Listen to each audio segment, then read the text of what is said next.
Hello everyone, welcome back to Himachal success book. आज हम discuss करेंगे 14 से 20 जनवरी 2022 के हिमाचल प्रदेश के करंट अफेयर्स। इसके अलावा अगर आपको इस सेशन की पीडीएफ चाहिए तो आप टेलीग्राम पे सर्च कीजिएगा हिमाचल सक्सेस बुक, वहाँ से आप इस सेशन की पीडीएफ प्राप्त कर सकते हैं। स्टार्ट करते हैं discussion. First question is, who has been appointed as the director of Atal Bihari Vajpayee institute of mountaineering and allied sports Manali. Atal Bihari Vajpayee पर्वतारोहण संबंध खेल संस्थान मनाली के निदेशक के रूप में किसे नियुक्त किया गया है? तो ये नियुक्त किया गया है अविनाश नेगी को। अविनाश नेगी जो कि हिमाचल प्रदेश के किन्नौर जिले के रहने वाले हैं, इन्हें Atal Bihari institute of mountaineering and allied sports जो कि मनाली में स्थित है, कुल्लू डिस्ट्रिक्ट के मनाली में स्थित है, इसका नया डायरेक्टर बनाया गया है। इसके अलावा जो हमारा ये Atal Bihari Vajpayee and institute mountaineering allied sports है, इसकी स्थापना 16 सितंबर 1961 को वेस्टर्न हिमालयन माउंटेनियरिंग इंस्टीट्यूट के नाम से की गई थी। ध्यान रखिएगा, इसका नाम उस समय था वेस्टर्न हिमालयन माउंटेनियरिंग इंस्टीट्यूट। और उस समय के जो प्रधानमंत्री थे भारत के, पंडित जवाहरलाल नेहरू, उनके द्वारा इसकी स्थापना की गई थी। और इसके जो फाउंडर डायरेक्टर थे वो थे श्री हरनाम सिंह ठाकुर। और ये भी याद रखिएगा, जो हमारा विंटर कार्निवाल होता है, विंटर कार्निवाल हरनाम सिंह ठाकुर द्वारा ही शुरू करवाया गया था। Who has been appointed as the principal chief conservator of forest, head of forest force of Himachal Pradesh. Himachal Pradesh के प्रधान मुख्य वन संरक्षक वन बल के प्रमुख के रूप में किसे नियुक्त किया गया है? ये किया गया है अजय श्रीवास्तव को। तो जो हिमाचल प्रदेश के गवर्नर हैं राजेंद्र विश्वनाथ अर्लेकर, उनके द्वारा अजय श्रीवास्तव को हिमाचल प्रदेश के प्रधान मुख्य वन संरक्षक वन बल के प्रमुख यानी कि principal chief conservator of forest, head of forest service के रूप में नियुक्त किया गया है। इसके अलावा हमारे हिमाचल प्रदेश के गवर्नर राजेंद्र विश्वनाथ अर्लेकर ने राजीव कुमार को वन्य जीव सह मुख्य वन्य जीव वार्डन यानी कि wild life cum chief wild life warden के रूप में नियुक्त किया है। In which year state level Lohri festival was celebrated at heritage village Paragpur. Heritage गांव परागपुर में किस वर्ष प्रथम राज्य स्तरीय लोहड़ी उत्सव मनाया गया था? कब मनाया गया था? ये मनाया गया था वर्ष 2010 में। देखिए, हिमाचल प्रदेश में और हमारे पूरे भारत में लोहड़ी फेस्टिवल मनाया गया। और लोहड़ी फेस्टिवल को अलग अलग राज्यों में, अलग अलग एरिया में, पूरे भारत में अलग अलग नाम से जाना जाता है। जैसे जो हमारा नॉर्थ इंडिया है, इसे माघी और लोहड़ी के नाम से जाना जाता है। इसके अलावा जम्मू कश्मीर वाले एरिया में इसे शिशुर संक्रांत के नाम से जाना जाता है। जो हमारा राजस्थान, गुजरात, महाराष्ट्र वाला एरिया है, उसे उत्तरायण के नाम से जाना जाता है वहाँ पर। जो हमारा सेंट्रल इंडिया है यानी कि हमारा मध्य प्रदेश वगैरह है, इसे मकर संक्रांति के नाम से जानते हैं। जो हमारा गोवा और कर्नाटका है, वहाँ पर इसे मकरा संक्रांति के नाम से जानते हैं। और जो हमारा तमिलनाडु और केरला वाला एरिया है, वहाँ पर इसे मकरा विलाकू और पोंगल के नाम से जानते हैं। आंध्र प्रदेश वाले एरिया और तेलंगाना वाले एरिया में इसे पेडा पांडिया के नाम से जानते हैं। जो हमारा उड़ीसा वाला एरिया है, उड़ीसा राज्य है, वहाँ पर इसे मकर संक्रांति के नाम से जानते हैं।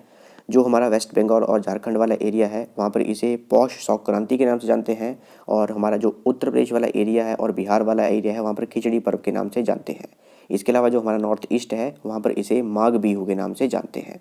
तो इन सभी नामों को एक एक बार रीड कर लीजिएगा, एग्जाम में पूछ सकते हैं। जैसे कभी कभी एग्जाम में पूछा गया है कि पोंगल किस राज्य में मनाया जाता है या फिर कौन से एरिया में मनाया जाता है। साउथ इंडिया में पोंगल नाम से मनाया जाता है और लोहड़ी का नाम यहाँ पर पोंगल के नाम से मनाया जाता है। तो जो हमारा लोहड़ी फेस्टिवल है, इसे कुछ क्षेत्रों में माघी और कुछ क्षेत्रों में साजा भी कहा जाता है।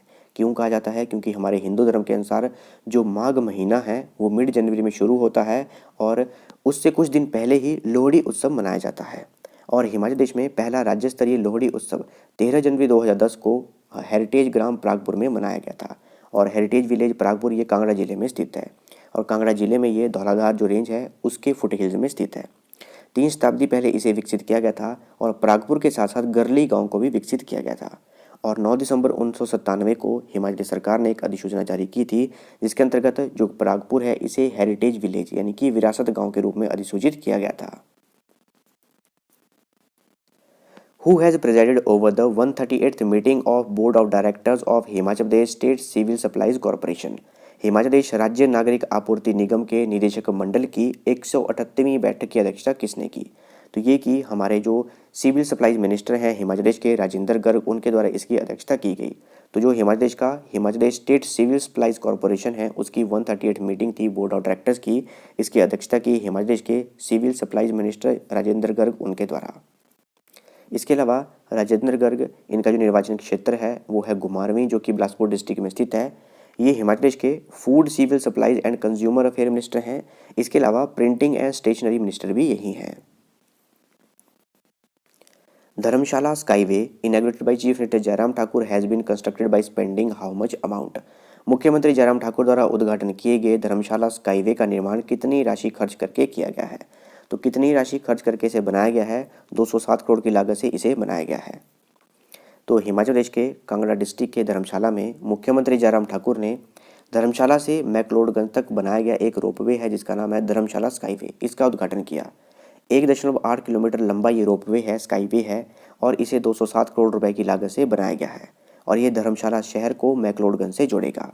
इसका निर्माण जो है वर्ष 2018 में ही शुरू कर दिया गया था और इसे धर्मशाला रोपवे लिमिटेड और Himachal Pradesh tourism and civil aviation department इन दोनों ने साथ में मिलकर इसे बनाया है। Himachal Pradesh board of school education will introduce Vedic mathematics in the school curriculum from which class. Himachal Pradesh school शिक्षा बोर्ड किस कक्षा से स्कूली पाठ्यक्रम में वैदिक गणित को शामिल करेगा? तो छठी क्लास से शुरू कर दिया जाएगा वैदिक गणित और ये डिसीजन लिया है Himachal Pradesh board of school education Dharamshala ने। Himachal Pradesh board of school education will introduce Sanskrit in the school curriculum from which class. Himachal Pradesh school शिक्षा बोर्ड किस कक्षा से स्कूली पाठ्यक्रम में संस्कृत को शामिल करेगा? तो तीसरी कक्षा से हिमाचल प्रदेश का जो स्कूली पाठ्यक्रम है उसे उसमें संस्कृत को शुरू कर दिया जाएगा। तो जो हिमाचल प्रदेश स्कूल शिक्षा बोर्ड है उनके द्वारा डिसाइड किया गया है कि छठी कक्षा से स्कूली पाठ्यक्रम में वैदिक गणित यानी कि वैदिक मैथ पढ़ाया जाएगा और तीसरी कक्षा से संस्कृत को शामिल किया जाएगा, संस्कृत को पढ़ाया जाएगा। इसके अलावा जो हिमाचल प्रदेश स्कूल शिक्षा बोर्ड है अभी इसका जो प्रेजेंट में हेडक्वार्टर है वो धर्मशाला में स्थित है। वर्ष 1969 में इसकी स्थापना की गई थी और उस समय इसका मुख्यालय था शिमला में। जनवरी 1983 में इसका मुख्यालय शिफ्ट करके धर्मशाला में स्थानांतरित कर दिया गया और अभी जो इसके चेयरमैन हैं वो हैं Suresh Kumar Soni. Which festival marks the beginning of New Year for crops in the Lahaul Valley, which remained under cover for 6 months due to heavy snowfall? कौन सा त्यौहार लाहौल घाटी में फसलों के लिए नए साल की शुरुआत का प्रतीक है जो भारी बर्फबारी के कारण 6 महीने तक ढकी रही? तो ये है Halda festival. Halda festival Lahaul Spiti district में मनाया जाता है, लाहौल घाटी में मनाया जाता है और इसे फसलों के लिए नए वर्ष के रूप में मनाया जाता है। बात करें हालदा फेस्टिवल की, 2 दिवसीय उत्सव है ये, 2 दिन तक इसे मनाया जाता है। जिस तरह से दीपावली रोशनी का त्यौहार है उसी तरह से हालदा भी रोशनी का त्यौहार है, सेम समानता रखता है और इसे हर वर्ष माघ पूर्णिमा के शुभ अवसर पर मनाया जाता है और इसे जनवरी के दूसरे और तीसरे सप्ताह के आसपास शुरू किया जाता है, उस समय इसे मनाया जाता है और इसे पट्टन, चंद्रा, तीनन और गहर ये लाहौल स्पीति की घाटियाँ हैं वहाँ पर इसे मनाया जाता है। और जैसा कि हमने डिस्कस किया फसलों के लिए नए साल की शुरुआत के रूप में इसे बनाया जाता है।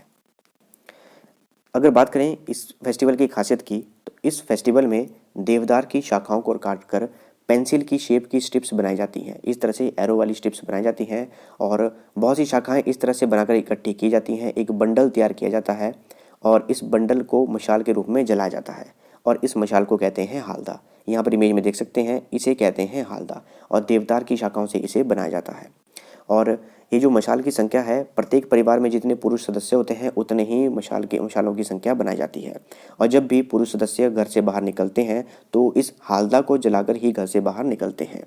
और जो हमारा लेमेस्टिक पंथियन है उनके द्वारा धन की देवी जिसका नाम है शशिकर आपा, उनको यह त्यौहार समर्पित किया जाता है। At which place did Chief Minister Jairam Thakur inaugurate the Gau Sadan constructed at cost of rupees 2.22 crore? मुख्यमंत्री जयराम ठाकुर ने किस स्थान पर 2.22 करोड़ रुपए की लागत से निर्मित गौ सदन का उद्घाटन किया? ये किया सुन्नी में। तो मुख्यमंत्री जयराम ठाकुर ने शिमला ग्रामीण के सुन्नी में 2.22 करोड़ रुपए की लागत से निर्मित गौ सदन का वस्तुतः उद्घाटन किया, यानी कि वर्चुअली इसे इनॉग्रेट किया। अच्छा, कमेंट बॉक्स में एक आंसर दीजिएगा, जो शिमला ग्रामीण एरिया है यानी कि शिमला रूरल एरिया है, इसके जो विधायक हैं हमारे एमएलए हैं वो कौन है, उनका नाम क्या है? तो ध्यान रखिएगा, हिमाचल प्रदेश में मुख्यमंत्री जयराम ठाकुर ने शिमला ग्रामीण के सुन्नी में 2.22 करोड़ रुपए की लागत से गौ सदन का वस्तुतः उद्घाटन किया है।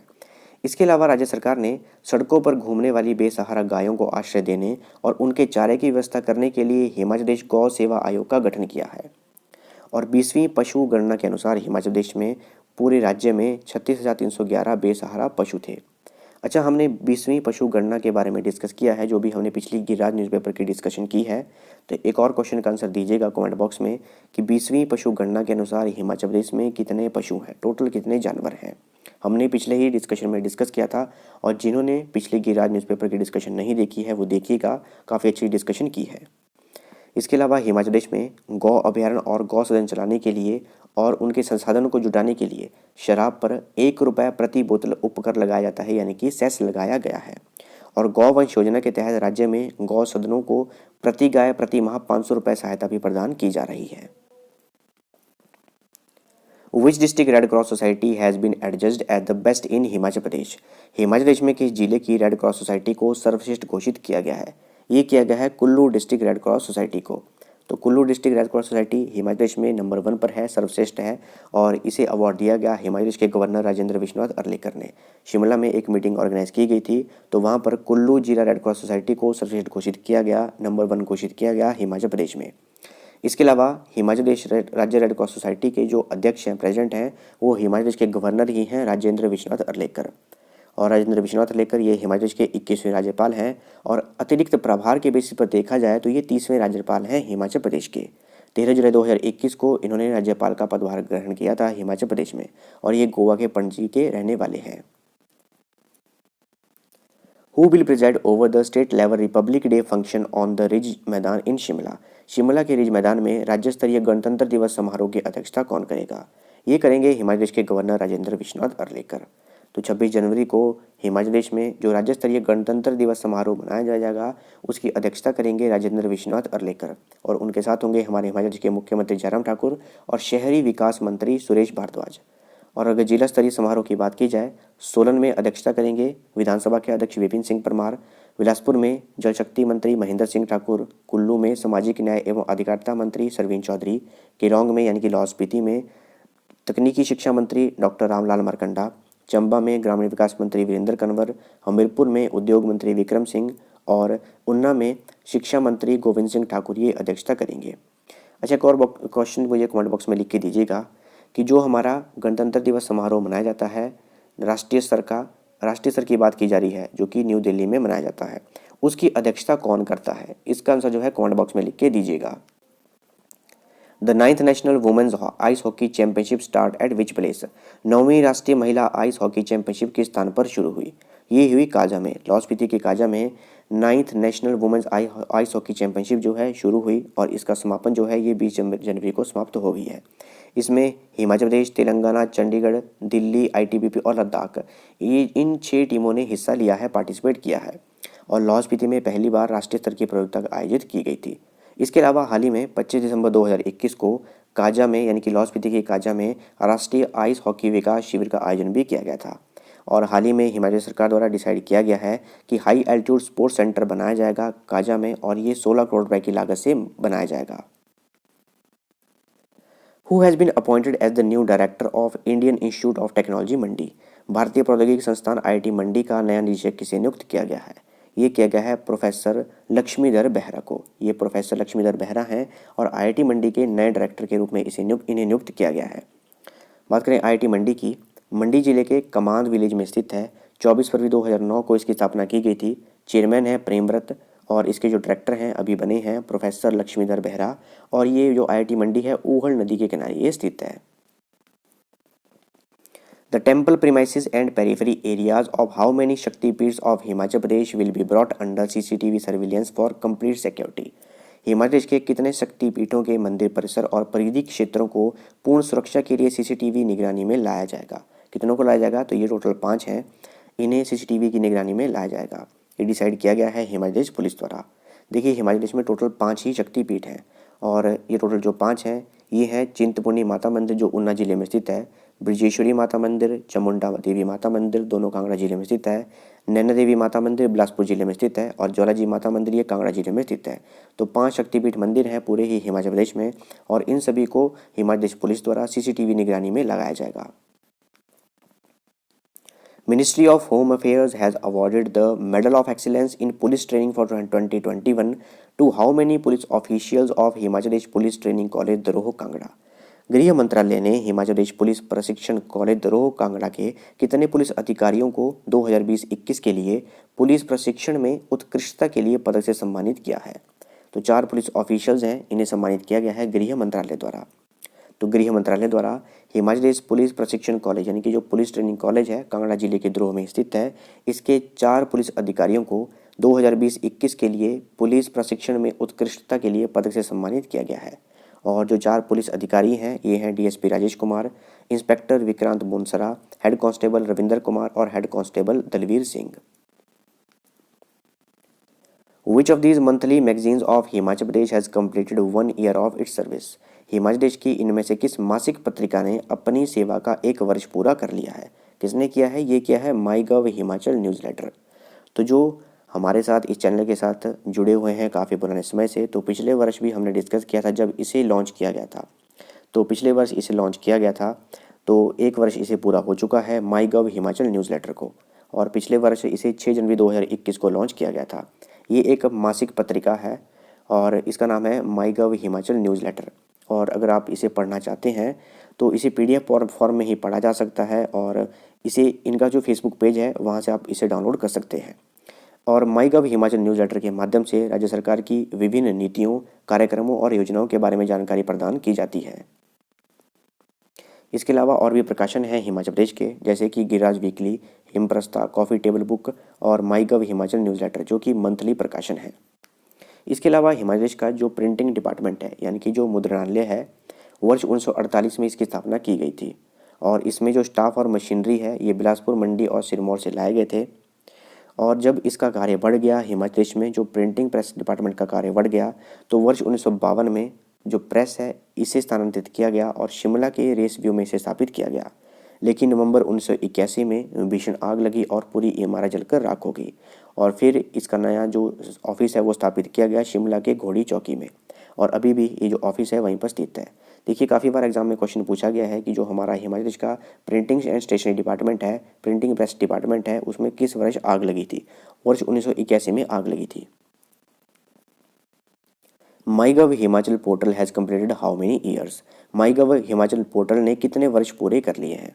2 वर्ष पूरे कर लिए हैं हिमाचल के माई गव हिमाचल पोर्टल ने, और इसे 6 जनवरी 2020 को मुख्यमंत्री जयराम ठाकुर ने लॉन्च किया था।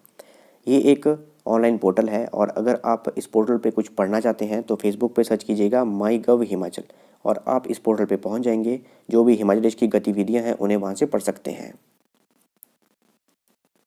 Where is the snow festival being celebrated as the country's second longest festival? देश के दूसरे सबसे लंबे अवधि के फेस्टिवल के रूप में स्नो फेस्टिवल कहाँ मनाया जा रहा है? ये मनाया जा रहा है लाहौल स्पीति में। ऑप्शन डी करेक्ट आंसर है। तो लाहौल स्पीति में देश का दूसरे सबसे लंबे अवधि वाला फेस्टिवल का आगाज कर दिया गया है, लेकिन इस बार कोविड की वजह से सांस्कृतिक उत्सव और खेल प्रतियोगिताएं इस बार नहीं होंगी। और ये जो स्नो फेस्टिवल है 60 दिन तक जारी रहेगा। इसके अलावा छत्तीसगढ़ के बक्सर में बक्सर दशहरा मनाया जाता है, जो कि 75 डेज तक चलता है, और ये विश्व का सबसे लंबा फेस्टिवल है। और स्नो फेस्टिवल में जो भी हमारे जनजातीय ज़िले हैं, जैसे लाहौल स्पीति, किन्नौर, चंबा के कुछ एरिया हैं, कुल्लू के कुछ एरिया हैं, मंडी के कुछ एरिया हैं, वहाँ पर जो भी पारंपरिक त्यौहार होते हैं उन सभी को एक मंच प्रदान किया जाता है, और इसमें मुख्य रूप से जो फोकस है वो लाहौल स्पीति पे रखा जाता है। लाहौल स्पीति के जो भी परिधान हैं, हैंडीक्राफ्ट हैं, लोक नृत्य, लोक संगीत और जो भी लाहौली व्यंजन हैं, उन सभी को इस स्नो फेस्टिवल में प्रमोट किया जाता है। इसके अलावा हालदा, उड़ांग, फागली, लोसार, कुन, जुकारू, गोची, पूना, योर, यती, बुचांग, डाला और टिशू, इस तरह के जो भी पारंपरिक त्यौहार हैं उन्हें लोग मनाते हैं, और इस बार जो है लोग सभी अपने अपने घरों में ही इन्हें मनाएंगे। और पहले ये डिसाइड किया गया था कि नाबार्ड द्वारा कुछ मदद मिलेगी, तो नाबार्ड द्वारा इसे 25 करोड़ रुपए की मंजूरी दी गई थी, और अभी जो है इसे अगले वर्ष के लिए उपयोग किया जाएगा।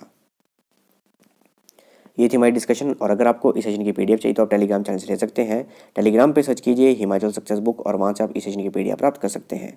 इसके अलावा आप इंस्टाग्राम, फेसबुक, टेलीग्राम इन सब पे फॉलो कर सकते हैं। So thanks for watching video. Do like, share and subscribe my channel.